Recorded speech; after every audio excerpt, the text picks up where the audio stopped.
మనోళ్ళందరికి good morning. అందరూ చెప్పేసరిలేమ్మా నీదొక సోదా అనేది అనుకోవద్దు మీరు. ఏంటి గుడ్ మార్నింగ్ వీడియోనా? కాదండి. రేపు వరలక్ష్మి వ్రతం మన మధ్య తరగతి వాళ్ళకే నేను చెప్పేది. ఆర్భాటాలకు పోయి ఆ వీడియో ఈ వీడియో యూట్యూబ్ లో వీడియోలు మొత్తం చూసి భర్తను ఇబ్బంది పెట్టే ప్రయోగాలు అయితే చేయొద్దు. వాళ్ళు ఎంతో కష్టపడి ఎండకి వానకి చెమటోడ్చి ₹1 తెచ్చిస్తే దాన్ని మనం ఇష్టానికి ఖర్చు పెట్టడం కరెక్టే అంటారా? ఈ సోదంతా మాకేంది, మా ఇష్టం అనేటోళ్ళు మనం ఏం చేయలేము.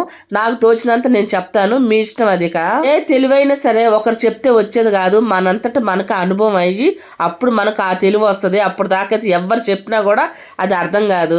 కాలం ఏదో ఒక అనారోగ్యం వస్తానే ఉంది పిల్లలకి పెద్దోళ్ళకి. ఆ టైంలో డబ్బులు చేతిలో కంపల్సరీగా ఉండాలి. డబ్బులు మనం ఇష్టానికి కాజేసుకుంటే కనీసం హాస్పిటల్ గుమ్మమైనా మనం ఎక్కగలమా? పిల్లలకి ఫీజు, వాళ్ళ తిండి తిప్పలు, నెలకి మనకి ఖర్చు, మన మధ్య తరగతిలో ఎన్నో ఆలోచిస్తే గానీ ₹1 ఖర్చు పెట్టడం అవునా కదా? మీరేమంటారు? ఇంతకు ముగ్గెట్లా ఉందో కామెంట్ పెట్టి ఉంటా. బై.